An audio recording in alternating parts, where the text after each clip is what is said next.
datang segera, Isa mau datang segera.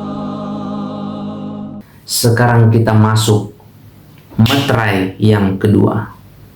Meterai yang kedua, mari kita buka firman Tuhan. Dan ketika anak domba itu membuka meterai yang kedua, aku mendengar makhluk yang kedua berkata, "Mari!"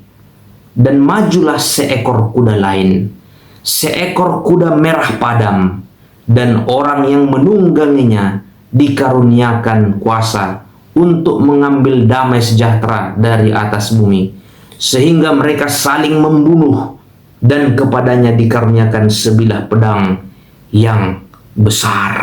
Mari kita analisa kata per kata dan menemukan arti dari meterai ini kepada kita. Firman Tuhan ini jelas menyebut bahwa di meterai yang kedua ada seekor kuda lain. Yang pertama tadi putih, dan kuda ini yang kedua ini seekor kuda berwarna merah padam. Nah, ini berwarna merah. Merah itu melambangkan apa? Merah itu lambang dari darah, lambang dari pertumpahan darah. Dan orang yang menungganginya dikaruniakan Tuhan kuasa untuk mengambil damai sejahtera dari bumi, sehingga mereka saling membunuh, dan kepada penunggangnya diberikan sebilah pedang yang besar. Pedang di dalam firman Tuhan melambangkan apa? Di dalam kitab Efesus pasal 6, firman Tuhan lambang dari pedang. Pedang melambangkan firman Tuhan, itu sangat jelas di kitab Efesus pasal yang ke-6. Pedang firman Tuhan itu yang dipegang oleh penunggang kuda merah, itulah letak permasalahannya.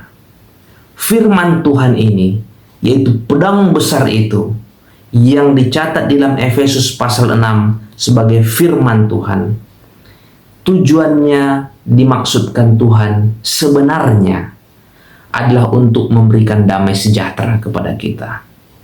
Itu membawa kesembuhan kepada kita.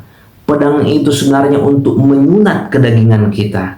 Sebenarnya itu tujuannya.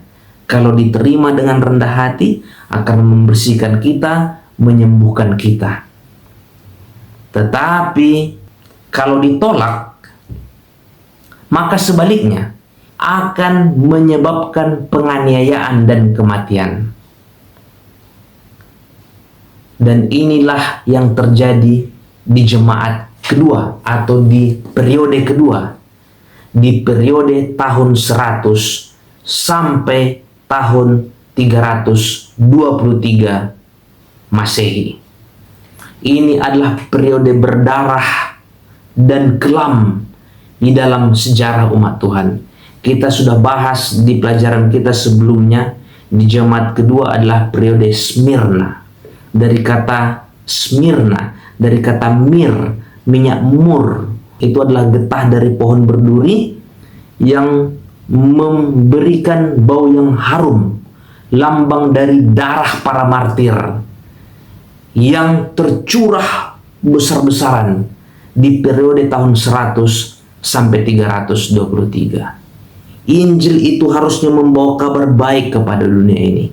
Tetapi Injil itu ditolak oleh penguasa Roma.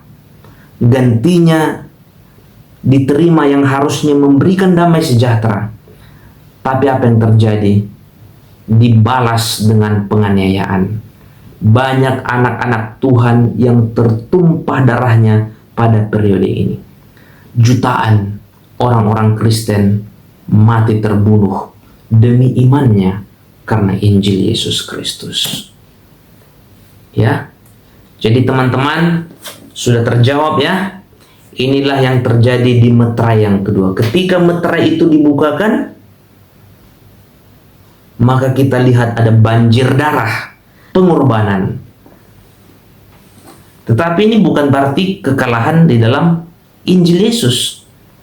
Injil Yesus tetap menyebar, lambang dari kemenangan, berdarah-darah tetapi tetap membawa kemenangan.